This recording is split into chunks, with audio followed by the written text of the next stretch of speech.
दोस्तों, एक आलसी लेकिन बड़ा ही भोला भाला युवक था आनंद। दिन भर कोई काम नहीं करता था। ऐसे में घर वालों ने उसे घर से बाहर निकाल दिया और कुछ काम करने को कहा। आनंद घर से निकलकर यूं ही भटकते हुए एक आश्रम में पहुंच गया। वहां उसने देखा कि एक गुरुजी हैं।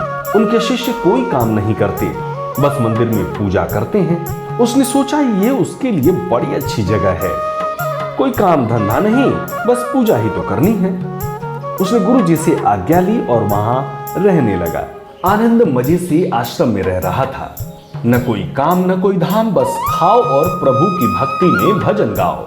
धीरे धीरे महीना बीत गया और एकादशी आ गई। आनंद ने देखा कि रसोई में खाना तैयार नहीं था।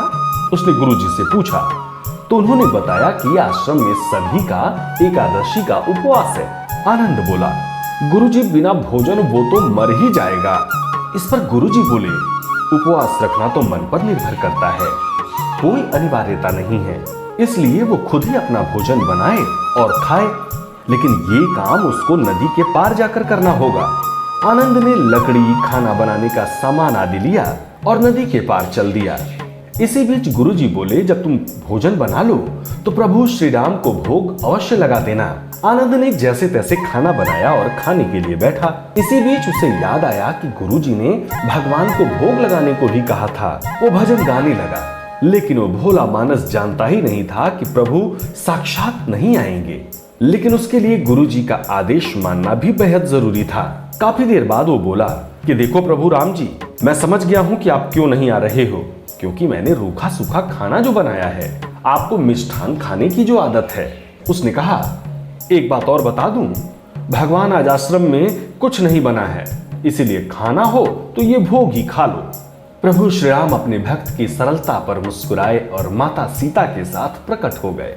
बेचारा आनंद असमंजस में पड़ गया कि गुरुजी ने तो राम जी की ही बात कही थी, लेकिन यहाँ तो सीता मैया भी आ गई। आनंद बोला, प्रभु मैंने भोजन तो 2 ही लोगों का बनाया था, लेकिन आपको देखकर बहुत अच्छा लगा। अगली एकादशी तक भोला मानस सब भूल गया। उसे लगा प्रभु ऐसे ही आते होंगे और प्रसाद ग्रहण करते होंगे। फिर एकादशी आई। गुरुजी से कहा, मैं चला अपना खाना बनाने, पर गुरुजी इस बार थोड़ा ज्यादा अनाज लगेगा, वहां 2 लोग आते हैं। गुरुजी मुस्कुराए और सोचा, मेहनत करी थी तो हो सकता है कि ज्यादा भूख लगी हो, इसलिए बहाने बना रहा है। गुरुजी ने ज्यादा अन्न ले जाने की अनुमति दे दी। आनंद ने इस बार 3 लोगों का खाना बनाया और प्रभु को याद किया। इस बार भगवान राम, लक्ष्मण और सीता माता तीनों पहुंच गए। आनंद ने फिर प्रभु को खाना खिलाया और बेचारा खुद भूखा रह गया। अनजाने में उसका भी एकादशी का उपवास हो गया। अगली एकादशी पर उसने पूछा, गुरुजी, ये आपके प्रभु राम जी अकेले क्यों नहीं आते हैं? हर बार कितने सारे लोगों को ले आते हैं। इस बार अनाज थोड़ा और ज्यादा देना। इस बार गुरुजी को लगा कहीं ये अनाज बेचता तो नहीं है, सो उन्होंने छुपकर आनंद को देखने की ठानी। उधर आनंद ने सोचा, इस बार खाना पहले नहीं बनाऊंगा, पता नहीं कितने लोग आ जाए, पहले बुला लेता हूं फिर बनाता हूं। भोले आनंद ने प्रभु को याद किया तो भगवान अपने दरबार के साथ प्रकट हो गए। उन्होंने आनंद से कहा, क्या इस बार प्रसाद तैयार नहीं है? भक्त ठहरा भोला भाला, बोला, मैंने सोचा कि पता नहीं कितने लोग आएंगे, तो पहले बनाने से क्या फायदा। ऐसा करो, आप खुद ही बना लो और मुझे भी खिला दो। शिष्य की सरलता देख भगवान राम मुस्कुराए और बोले, भक्त की इच्छा है, पूरी तो करनी पड़ेगी, चलो लग जाओ काम से। लक्ष्मण जी ने लकड़ी उठाई, माता सीता आटा सानने लगी। भक्त एक तरफ बैठकर देखता रहा। ये देख ऋषि, मुनि, यक्ष, गंधर्व, किन्नर प्रसाद लेने आने लगे। इधर गुरुजी ने देखा खाना तो बना नहीं, भक्त एक कोने में बैठा है। वे वहां पहुंचे और पूछा, बेटा क्या बात है, खाना क्यों नहीं बनाया? आनंद बोला, अच्छा किया गुरुजी आप आ गए, देखिए कितने लोग आते हैं प्रभु के साथ। गुरुजी बोले, मुझे तो कुछ नहीं दिख रहा तुम्हारे और अनाज के सिवा। ये सुनकर आनंद ने माथा पकड़ लिया और भगवान राम से बोला, हे प्रभु, आप मेरे से हर बार इतनी मेहनत करवाते हो, मुझे भूखा ही रखते हो और अब गुरुजी को दिख भी नहीं रहे हो।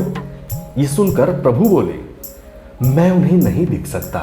इस पर शिष्य बोला, वे तो मेरे गुरुजी हैं, बड़े पंडित हैं, ज्ञानी हैं, विद्वान हैं, उन्हें तो बहुत कुछ आता है, उनको क्यों नहीं दिखते आप? प्रभु बोले, माना कि तुम्हारे गुरुजी को सब आता है, पर वे तुम्हारी तरह सरल नहीं हैं, इसलिए उनको नहीं दिख सकता। आनंद ने गुरुजी से कहा, गुरुजी, प्रभु कह रहे हैं आप सरल नहीं हैं, इसलिए आपको नहीं दिखेंगे। गुरुजी बेचारे रोने लगे। कहा, लेकिन सरलता से नहीं पा सका, जबकि प्रभु तो मन की सरलता से ही मिलते हैं। ये सुनकर प्रभु राम प्रकट हो गए और गुरुजी को भी दर्शन दिया। धन्य है आनंद। तो मित्रों, आप समझ गए होंगे सरलता में कितनी बड़ी शक्ति है। जय श्री सीताराम। सब्सक्राइब करें टोटल भक्ति को। अब हमारे वीडियोस को सबसे पहले देखने के लिए बेल आइकन को दबाना ना भूलें।